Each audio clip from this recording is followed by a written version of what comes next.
성경에는 정말 많은 사람들이 나옵니다. 그 이유는 성경은 이 세상을 살아가는 저와 여러분의 삶이 다양하기 때문에 그렇습니다. 아브라함은 믿음의 조상이라고 불려지는데 그 믿음의 조상인 아브라함이 그렇게 처음부터 믿음의 사람이 아니었어요. 우유부단하기도 하고 또 거짓말도 꽤 잘했어요. 아내를 내세워가지고 자기는 뒤에서 쏙 빠지는 참 거시기한 남편이었죠. 그런데 그런 사람이 믿음의 조상이 되었습니다. 뿐만 아니라 도마라고 하는 예수님의 제자는 예수님이 부활하셔서 현장에 나타나셨음에도 불구하고 내가 당신을 만져보지 않으면 내가 믿을 수 없다고. 그래서 예수님이 손바닥도 보여주시고 옆구리에 손을 넣기도 하셨습니다. 그러는 가운데 이 도마는 이제는 주님의 사도가 되어서 순교의 자리에 나기까지 그의 모든 삶을 드릴 수 있는 믿음의 사람이 되기도 했습니다. 뿐만 아니라 베드로는 정말로 성격이 다혈질이에요. 그냥 말만 앞서고 행동으로만 하지만은 말만 앞섰지만 막상 행동해야 될 때는 행동하지 못했던 그런 사람이었습니다. 그럼에도 불구하고 그는 주님을 만나고 성령 하나님을 경험하면서 모든 사람들에게 깜짝 놀랄 만한 선한 영향력을 끼치는 그런 사람이 되기도 했습니다. 오늘 우리에게 주신 본문의 말씀에 보면은 또 한 사람이 등장을 하는데 그 사람은 다니엘입니다. 다니엘은 18세에 전쟁 포로로 잡혀옵니다.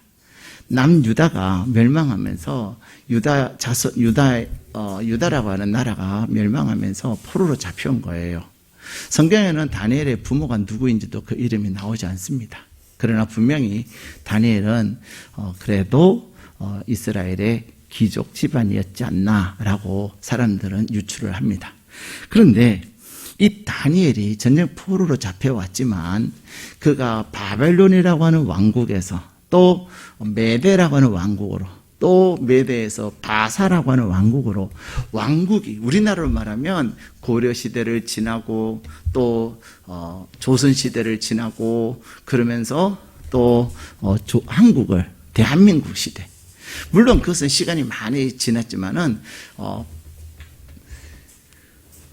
다니엘의 약 60여 년 동안에 왕국이 그렇게 변화를 거듭합니다.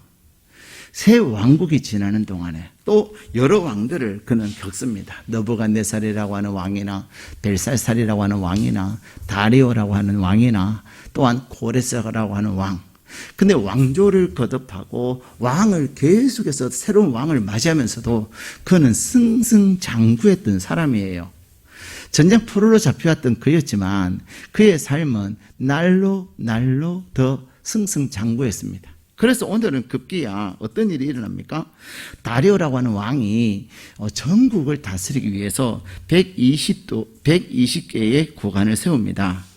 고관 120명을 세워서 나라를 통치하게 하는데 그 120명의 고관을 또 다스리는 총리 3사람을 두었는데 그 3사람 가운데 다니엘은 대표 총리가 된 거예요. 총리가 되는 것도 쉬운 일이 아니었지만 총리 중에서도 대표 총리, 회사 많은 이사들이 많이 있는데 그 중에 대표하는 분을 뭐라 대표 이사라고 하지 않습니까? 다니엘이 대표 총리가 된 거예요. 그랬더니 많은 사람들이 이제는 이 다니엘을 시기하고 질투합니다. 아니 전쟁 포로로 잡혀온 주제에 어떻게 우리 위에 있어서 왕 다음에 사람이 된다고 말도 안 돼. 그러면서 이제는 이 다니엘을 없애려고 하는 음모를 꾸미죠.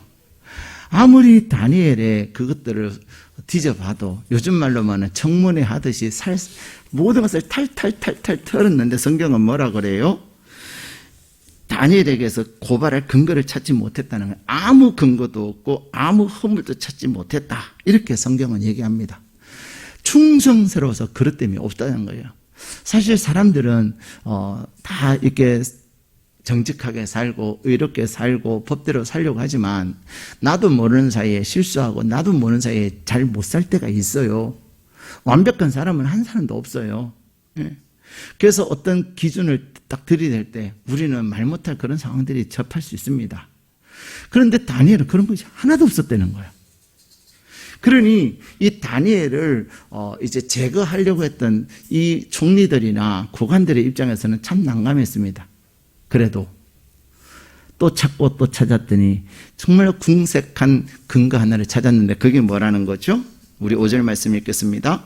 그들이 이르되 이 다니엘은 그 하나님의 율법에서 근거를 찾지 못하면 그를 고발할 수 없으리라 하고, 결국 사실 이 다른 두 사람의 총리나 또 고관들은 어떤 사람들이에요?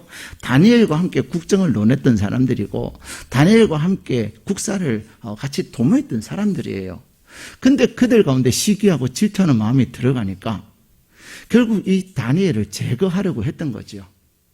다니엘을 제거하려 함에 있어서 시기와 질투함으로 다니엘을 제거함에 있어서 정말로 궁색한 근거를 들이대는 겁니다.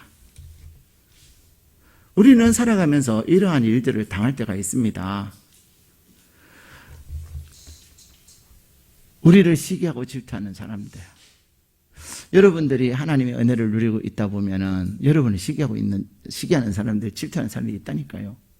그래서 창세기 49장에는 요셉이 나무가 담장을 넘어가요. 근데 어떤 일이 일어나죠? 요셉을 해하려고 요셉을 향하여 활을 쏘는 자가 있다라고 얘기하고 있습니다. 여러분이 누군가에 의해서 시기 질투의 대상이 되고 있다는 거, 진짜 인생 살기 싫어 그러지 마세요. 내가 하나님의 은혜를 누리고 있구나. 근데 여러분들이 하나님의 은혜를 누리는 가운데 받는 시기와 질투, 그것들에 대해서 오늘 하나님은 우리에게 새로운 처방전을 주시는 거예요. 우리는 하나님의 은혜를 누리면서 살아가야 합니다. 하나님의 은혜를 누리면서 잘 돼야 합니다. 그런데 내가 잘 되고 내가 하나님의 은혜를 누림에 있어서 우리를 시기하고 질투하여 우리를 정말로 말도 안 되는 어떤 근거를 가지고 모함하고 우리를 넘어뜨리고 하는 자가 있다는 사실도 여러분이 아셔야 돼요. 그런데 중요한 것은 다니엘은 자기 동료들에게서 그런 일을 당했을 뿐만 아니라 그의 왕에게서도 정말로 이 엄청난 어려움을 당하지요. 이 왕들은, 이 고관들과 총리들은 결국은 무엇을 도모합니까? 그래, 다니엘에게서는 신앙 외에는, 종교 외에는 어떤 허물도 찾지 못하니까 종교 문제를 가지고 왕에게 얘기하고 이 종교 문제를 가지고 왕이 다니엘을 죽음에 이르게 하자. 그렇게 해서 그들은 다리오 왕에게 가서, 왕이시여, 우리가 어떻게 하면 이 나라를 잘 다스리게 함에 있어서 왕 외에 다른 자에게 절하거나 기도하거나 그렇게 해서는 안 되지 않겠습니까? 왕은 오직 지조는 당신밖에 없지 않습니까? 그런 얘기를 들었을 때 기분 좋겠어요? 안 좋겠어요? 좋죠. 왕이 신하들이 그렇게 얘기하는 것을 우쭐하면서 그렇게 하는 자 있으면 사자굴에 집어넣어서 밥이 되게 해야 되지 않겠습니까? 괜찮겠군. 그렇게 해서 결국 왕은 그 조서에 사인을 하게 되는 겁니다. 누군가가 사람들이 자꾸만 이 왕을 부추기고 또 왕에게 그런 것을 얘기했을 때 왕은 누구를 잃어버린 거죠? 다니엘을 생각하지 못했던 거예요. 자기가 총리 중에 대표 총리로 삼은 그 다니엘은 믿음의 사람이라는 사실, 그가 기도하는 사람이라는 사실을 알고 있었음에도 불구하고 그는 이 다니엘을 보호할 수 있는 어떤 장치를 마련하지 않았다는 겁니다. 그것이 다니엘로 하여금 왕에게 얼마나 힘들고 속상하겠어요. 어쩌면 사람들은 원망함에 있어서 그래, 동료는 동료라고 하자. 내가 왕에게 충성됐는데, 성경에도 말하고 있지 않습니까? 충성됐다고. 내가 왕에게 충성되게 살았는데 왕은 내가 신의 하나님 앞에서 신실하다는 걸 몰라? 왕은 나를 보여주지 않아? 그러면서 얼마나 화가 나겠어요. 그런데 어쨌든 다니엘은 그가 처한 위기는 자기의 동료들에 의해서, 자기를 시기하고 질투하는 동료들에 의해서, 더 나아가서 깜빡하면서 자기를 잃어버린 왕에게 대해서 그는 무너지기 시작한 겁니다. 결국 모든 것을 결정해 돼버렸어요.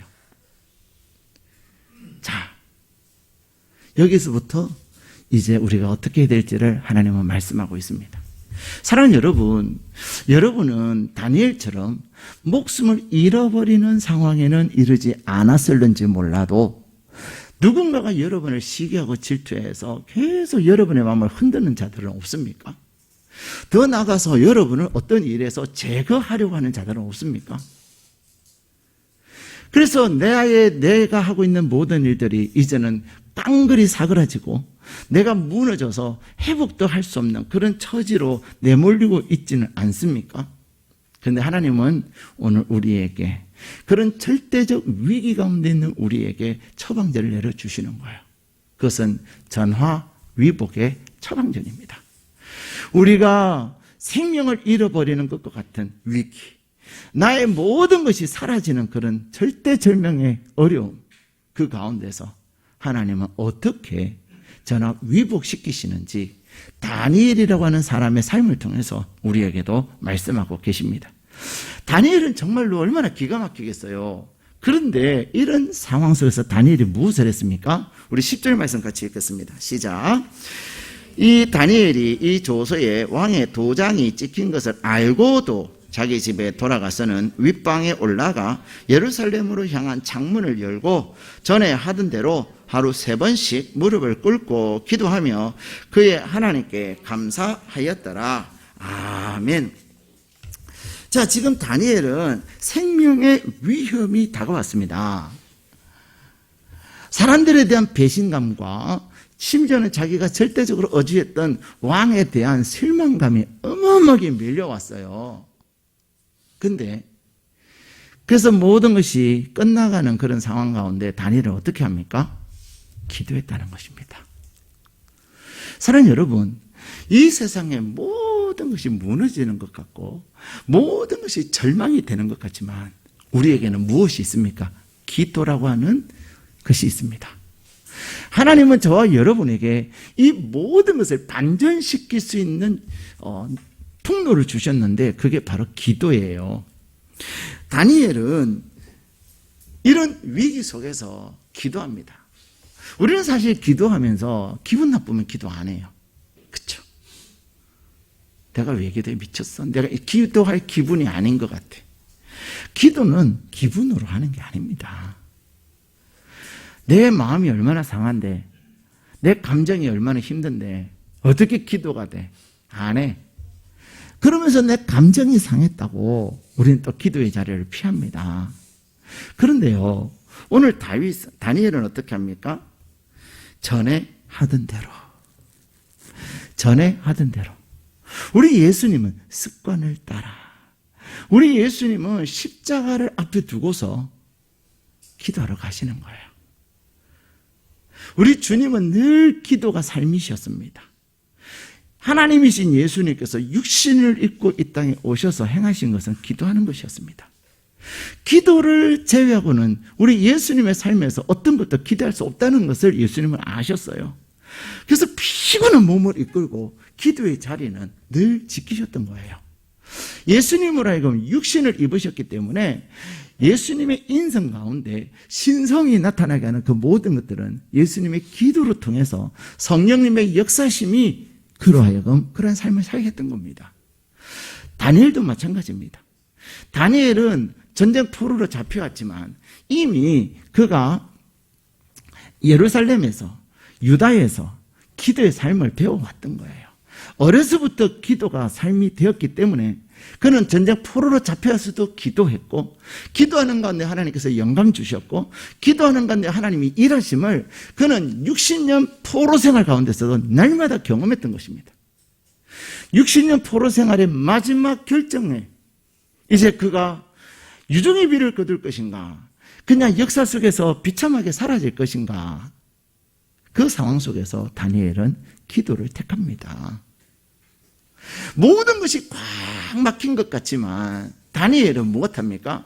창문을 열고 예루살렘을 향하여 기도했다는 것입니다. 우리의 삶을 보면 모든 것이 꽉 막힌 것 같아요. 모든 것이 에워싸인 것 같아요. 그러나 아무리 에워싸고 아무리 에워싸도 우리에게 쌓이지 않는 것이 있는데 바로 그것은 기도의 창문입니다. 우리가 하나님을 향하여, 하늘을 향하여 문을 열면, 기도의 문을 열면 우리는 하나님께로 통하게 되는 거예요. 아람 군대가 도단성을 에워쌌습니다.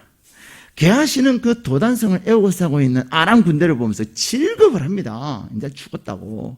근데 엘리사는 어떻게 합니까? 하나님 앞에 기도할 때 하나님께서 게하시의 눈을 열어주시고 도단성을 에워싸고 아람 군대를 몇 겹으로 에워싸고 있는 하나님의 군대를 보게 하시는 것입니다.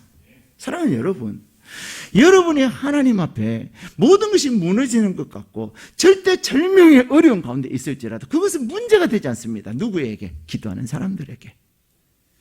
다니엘이 하나님 앞에 기도함으로 반전의 역사, 전화위복의 역사를 이루어가는 겁니다.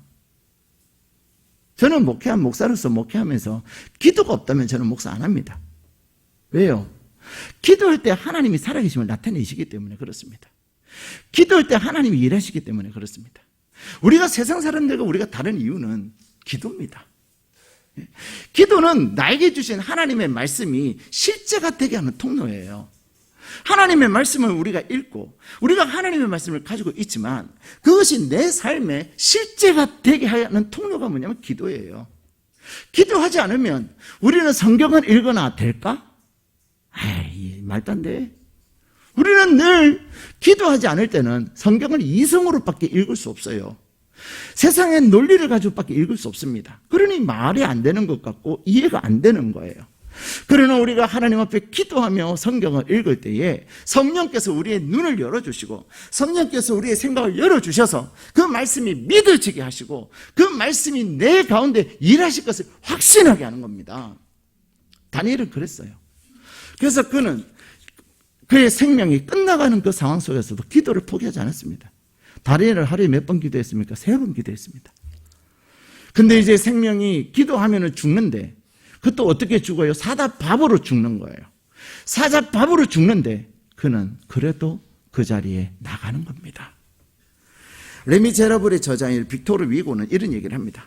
사랑이 지나친 법이 없듯이 기도가 지나치는 법은 없다. 가끔 사람들이 야, 너 그렇게 기도 많이 할 필요 있냐?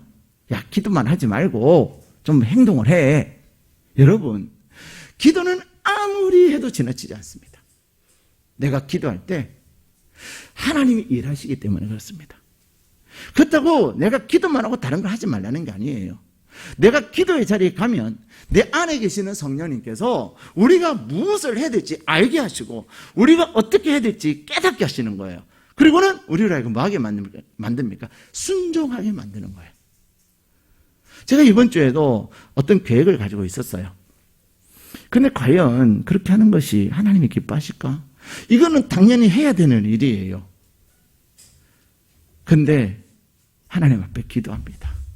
근데 놀라운 것은요, 내가 그렇게 진행을 했으면 정말로 힘든 일들이 겪을 수 있었지만 하나님께서 그 일에 대해서 이미 일하고 계신다는 걸 알게 하시는 거예요.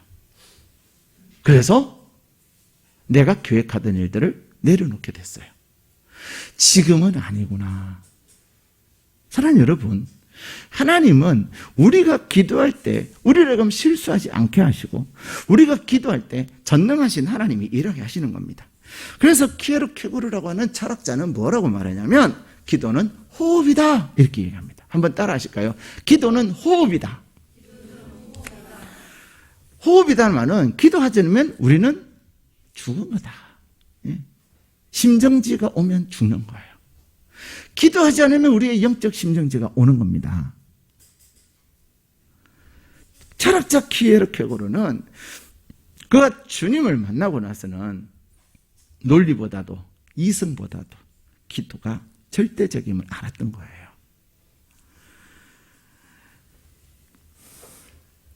17세기의 영국은 유럽에서 약하고 후진국이었습니다. 그러나 18세기에 영국에서 산업혁명이 일어나면서 영국이 새롭게 부흥기를 맞이하는데 그때 영국의 왕 윌리엄 4세가 세상을 떠납니다. 그러한 격변의 시대 속에서 빅토리아 여왕이 이제 왕이 오릅니다. 그의 나이 18세. 어린 나이에 그는 왕이 오르면서 이 영국이라고 하는 나라의 대변혁기 속에서 그는 왕이 오릅니다. 얼마나 기가 막히겠어요. 그런데 이 빅토리아 여왕은 부모님으로부터 물려받은 신앙을 가지고 하나님 앞에 기도합니다. 전능하신 하나님 여호와여, 모든 주권이 하나님께 있사오니 나의 연약함을 자비와 긍휼로 채워 주옵소서. 선한 치리를 할 수 있도록 도와 주옵소서. 그렇게 하나님 앞에 날마다 기도하는 가운데 하나님은 빅토리아 여왕에게 은혜를 베푸셔서 64년 동안 왕위에 재위하게 하시고, 그때에 영국에는 어떤 이름이 별명이 붙었어요. 영원히 지지 않는, 태양이 지지 않는 나라, 대영 제국이 됩니다. 18세에 연약하고 18세에 정말 부족함이 많은 여인이었지만, 소녀였지만, 그가 전능하신 하나님 앞에 기도할 때에 하나님께서는 그에게 능력을 주시는 거예요. 사랑하는 여러분, 우리에게는 세상의 문이 아니라 하나님을 향한 기도의 문을 열어야 하는 것입니다. 기도의 문을 열 때 하나님께서 일하시는 거예요. 그런데 다니엘이 하나님 앞에 기도함에 있어서 어떻게 기도합니까? 우리 다시 한번 10절을 읽겠습니다. 시작.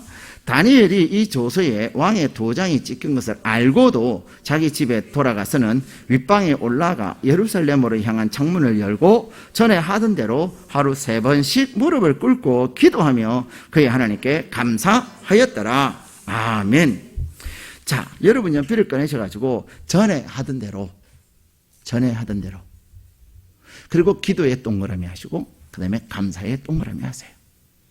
다니엘은 기도가 이제는 완전히 몸에 배인 거예요. 우리가 11월 1일부터 21일, 21일 동안 다니엘 기도를 합니다. 21이라고 하는 숫자는요, 우리의 몸이 습관화되게 하는 날짜예요. 21일 동안 꾸준히 뭔가를 하면요, 그 꾸준히 한 그것이 나의 습관이 되는 거예요. 우리 안에 있는 신경들이 내가 반복적으로 21일 동안 하는 그것을 보고서는, 아, 한성욱은 이 시간에는 이거 하는구나. 아, 한성욱은 이거 하는 사람이구나. 이렇게 내 몸이 인식을 하는 거예요. 21일이에요. 물론 21일은 다니엘이 하나님 앞에 기도했더니 하나님께서 그에게 응답하셨지만, 그 응답함이 다니엘에게, 하나님에게서 다니엘에게 그 기도가 이루어지고 응답되어지는 그 과정 속에서 21일이라는 시간이 걸린 거예요. 다니엘이 기도할 때 하나님의 나라에서는 하나님께서 재가를 하시고 응답을 하셨어요.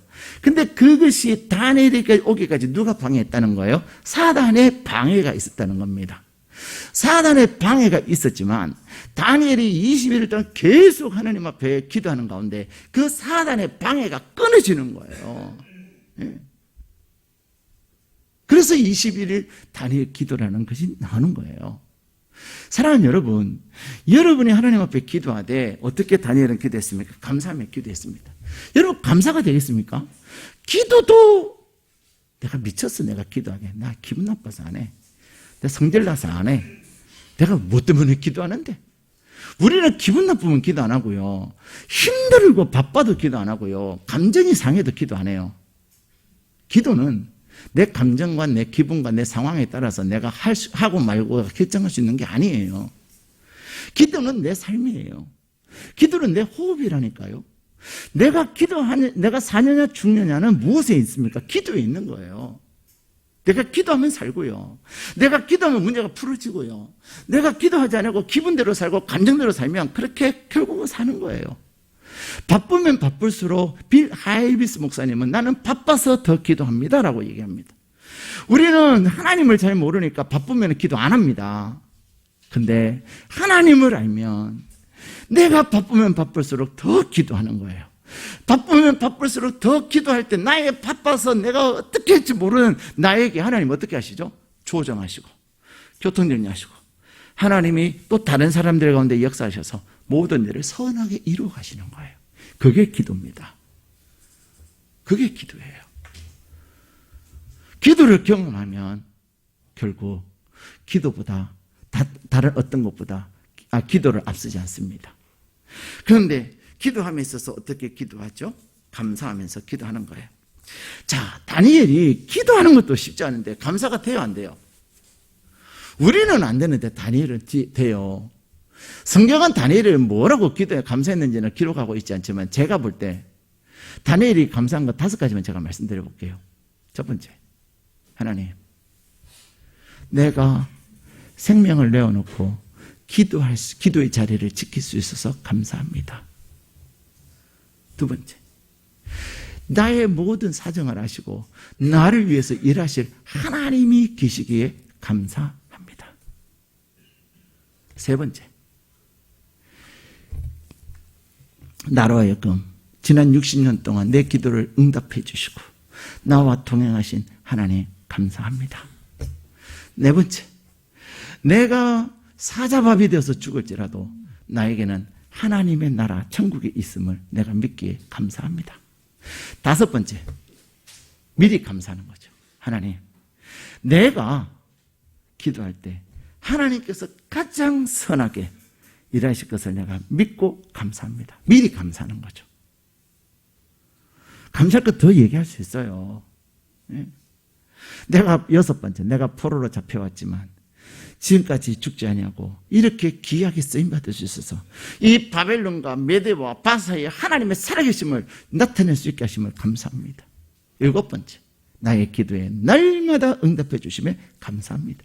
여덟 번째, 80이 넘도록 하나님 인도하여 주심에 감사합니다. 지금 다니엘은 이 시대, 이 상황이 80세가 넘은 상황이에요. 지금도 80세면은 그래도 괜찮거든요. 이 당시에는 80세 사는 건 진짜 어려운 일이에요. 다니엘은 늘 기도하는 것이 습관이 되고 기도하면서 감사하는 것이 습관이 되었기 때문에 그는 죽음의 생명의 위기 가운데서도 감사를 찾을 수 있었어요. 사랑하는 여러분, 감사는 능력입니다. 로버트 에머슨이라고 하는 교수는 감사의 과학이라는 책에서 그렇게 얘기합니다. 생리적으로 감사는 스트레스를 줄여주고 분노와 후회를 줄여준다. 그래서 감사하는 사람들은 매 삶에 생기가 넘치고 깨어있고 적극적이고 열정적인 삶을 산다. 감사라는 것은 이래서 중요하다. 감사는 행복에 이르는 길이다. 여러분, 원망하고 불평하는 사람들의 표정을 보세요. 원망하고 불평하고 날마다 짜증내는 사람들의 삶을 보세요. 불행해요. 아무리 돈이 많아도 불행하게 살고요. 아무리 모든 것을 갖춰도요. 원망하고 짜증내는 사람들은 하나도 안 행복해요. 근데 감사하는 사람들은요. 가진 게 별로 없어도 행복한 거예요. 중요한 것은 내가 행복하게 사는 것이 중요하지. 내가 얼마나 가졌느냐, 내가 얼마나 갖췄느냐, 그것이 중요한 게 아닙니다.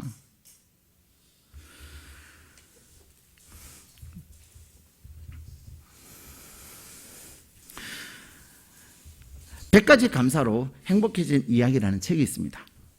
(100가지) 감사로 행복해진 이야기라는 책을 쓴 사람은 기자예요. 근데 기자인데 이 사람이요 100일 동안 하루에 100가지 감사 제목을 노트에 기록하게 된 거예요. 근데 그는 자기를 뭐라고 말했냐면요, 자기는 집에서 싸가지였대요. 자기가 하는 얘기, 그 책에서 자기가 하는 얘기예요. 나는 우리 집에서 싸가지다. 더 나가서 그는 기자였는데 직장에서는 외톨이였다. 그러면서 자기가 너무 사는 게 힘든 거예요. 집에서는 싸가지, 회사에서는 외톨이. 그래서 내가 어떻게 살아야 되냐 고민하다가 그는 이제 감사 일기를 쓰기 시작한 거예요. 하루에 몇 가지요? 100가지. 그러면서 이 사람은 뭐라고 말하냐면 감사는 쥐어 짜내는 거다 그래요. 여러분, 감사라고 하는 영어 thank인데 이 thank라고 하는 단어에 어원이 어디냐면 think라고 하는 단어예요. think, 생각하다. 감사는 내가 생각할 때 비로소 감사가 되는 거예요. 여러분이 아무리 지금 다니엘의 상황이고 아무리 여러분이 이제 내일 종말이 오는 상황일지라도 여러분이 감사하기로 작정을 하고 감사를 짜내고 생각해내면 될수록 감사할 것들이 많이 나옵니다. 그래서 이 사람은요 100가지 감사를 매일 하게 된 거예요. 하루에 100가지의 감사거리가 생각날 때까지 억지로 쥐어 짜내고 짜내다 보니까 감사가 체질이 되고 그래서 감사로 자신의 삶이 변화됐는데 그때부터 그의 삶이 인생이 달라진 거예요. 그래서 이 사람이 뭐라 그러냐면 감사는 능력이다. 아까는 뭐라 그랬어요? 토마스 에머슨은 감사는 행복의 지름길이다 그랬어요. 한번 따라 하시게요. 감사는 능력이다. 여러분이 진짜 능력 있는 삶을 살기를 원하십니까? 여러분이 뭐 어떤 자격증을 가지고 있다고, 뭐를 잘한다고, 물론 그것도 중요한 능력이겠지만요. 그보다 더 중요한 능력. 아무리 내가 뭔가를 증을 가지고 있고, 아무리 내가 뭔가를 가지고 있어도요, 불평하고 원망한 사람은요, 좋은 결과를 경험할 수가 없어요. 그러나 비록 내가 부족하고 가진 게 없어도요, 날마다 감사하고 감사하고 감사하다 보면 누가 길을 열어주실까요? 하나님이 열어주시는 거예요. 그래서 감사는 능력인 것입니다.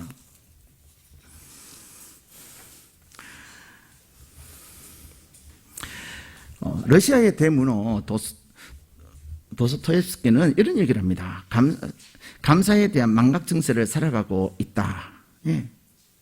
그래서 이 도스토옙스키는 1864년에 그가 쓴 지하에서 온 편지라는 책에서 이렇게 얘기해요. 나는 인간을 정의할 때 인간에 대한 최고의 정의는 감사할 줄 모르는 두 발 달린 동물이다. 동물이라고 말하고 싶다. 그렇게 얘기해요. 내가 인간으로 살 것이냐 동물로 살 것이냐. 네. 무엇에 달려있다고요? 감사. 내가 감사하며 살면요, 나는 인간으로 살아요. 이 러시아의 대문호 도스토옙스키는 그렇게 얘기하는 겁니다. 그러면서 인간이 바보가 아니라면 어떻게 이렇게 터무니없는 정도로 감사할 줄 모르는가. 네. 동물로 살면서 감사할 줄 모르면 바보 같은 동물이 되는 거예요. 동물인 것도 비참한데 바보 같은 동물, 돼지 같은 거죠. 동물도 똑똑한 동물이 있고요, 미련한 동물이 있는데 강아지들은 개는 똑똑해요. 그렇죠? 원숭이도 얼마나 똑똑한지 몰라요. 그런데 돼지는 피그는 미련해요. 내가 동물로 사는 것도 비참한데 미련한 바보 같은 동물이 된다면 얼마나 억울하겠어요. 심지어 로마서 1장 21절에 이렇게 말해요. 하나님을 알 때 하나님을 영화롭게도 아니하고 감사하지도 아니하고. 하나님을 알면서도 감사하지 않는 사람들이 많이 있다는 것입니다.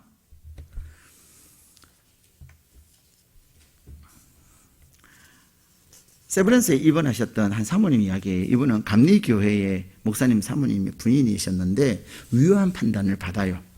그래서 의사가 이제 수술을 하게 됐는데, 아니 수술을 하려고 딱 배를 딱 개복을 했더니요, 암이 다 퍼져갖고 손을 댈 수가 없는 거예요. 그래서 개복했다가 다시 덮었어요.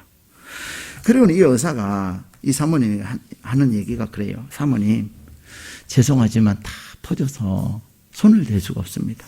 우리가 할 수 있는 게 아무것도 없습니다.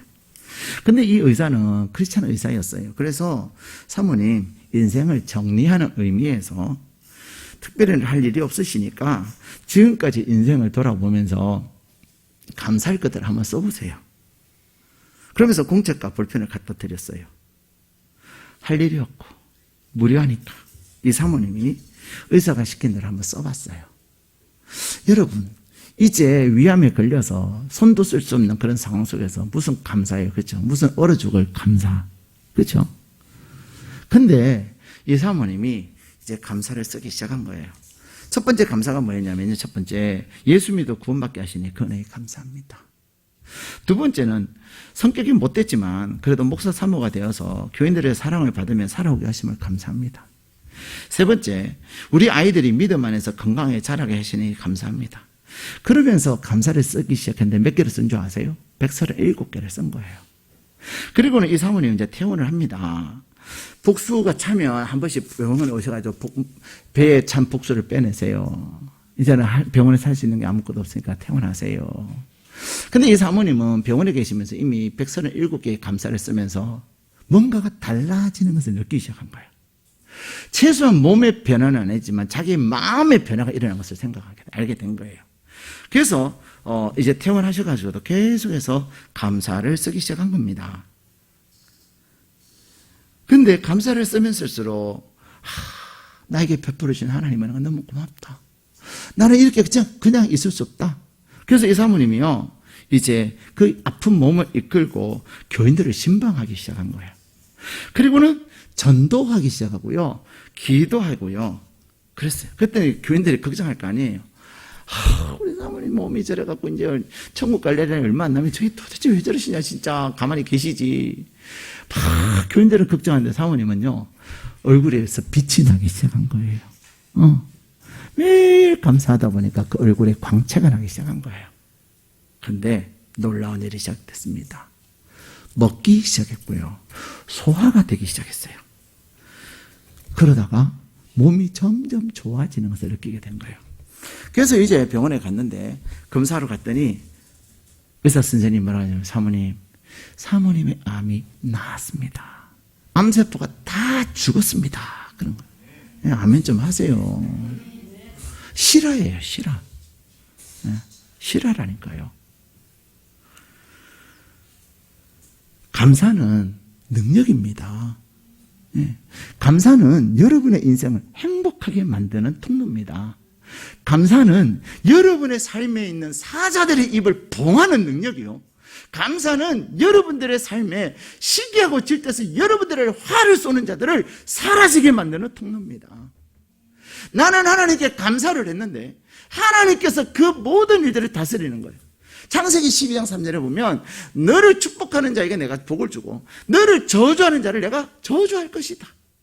내가 하나님 앞에 기도하며 감사하며 기도할 때 하나님은 여러분을 위해서 일하시는데 사자의 입도 봉하시고, 여러분이 하나님 앞에 감사하며 기도할 때 그 여러분의 정적도 아니죠. 혼자서 막 시기 질투한 거니까 시기하고 질투하는 자들을 사그라지게 만드는 것입니다. 그래서 매튜 헨리라고 하는 그러한 목사는 이런 얘기를 합니다. 감사는 더하기와 같다. 모든 것에 감사하면 감사할수록 더 많은 것이 주어진다. 어떤 일이든 어떤 상황이든 감사하면 플러스의 복이 찾아온다 말씀하고 있습니다. 말하고 있습니다. 사랑하는 여러분, 답답하시죠? 날로 치솟는 금리 정말 끔찍하지 않아요? 8%래요. 주택담보대출이 8%. 거기다가 얼마나 물가가 올랐어요. 거기다가 끝이 안 보이잖아요. 내년에는 더 힘들다는 말이 우리는 마음을 답답하게 만들어요. 그렇죠? 그런데 여러분의 상황이 이렇게 사자굴에 빠뜨림을 당하는 것 같고, 여러분의 상황이 여러분들로 하여금 계속 시기하고 질투하는 자들의 그 화살 가운데 있다 할지라도 여러분이 하나님은 이것에 대한 처방전을 주셨는데 감사하며 기도해라. 기도해라. 기도할 기분이 안 나면 더 기도해라. 억지로라도 와서 주의 전에 와서 기도해라. 기도할 기분이 안 와도 앉아 있어 봐라. 그리고 감사를 찾아봐라. 그래야면 하나님이 일하심을 경험하게 되는 것입니다. 사랑하는 여러분, 그래서 하나님은 저와 여러분의 모든 상황을 전화위복시키시는 것입니다. 그 은혜가 이 한 주간에 여러분 가운데 가득하시고, 매일 감사 노트를 쓰시는 가운데 다 쓰시고 다음 주에 필요하시면 또 말씀하세요. 이제는 그 감사 노트가 아니라 진짜 감사 공책을 드릴게요. 그것을 다 써서 오시는 분들에게 감사 공책을 드릴게요. 그래서 여러분의 삶이 감사로 하루에 100가지는 쓰진 않아도 하루에 5가지, 그것만 매일 써도요, 오프라 윈프리의 인생이 달라진 거예요. 여러분의 인생은 이제부터 새롭게 반전의 역사를 이루어갈 줄로 믿습니다.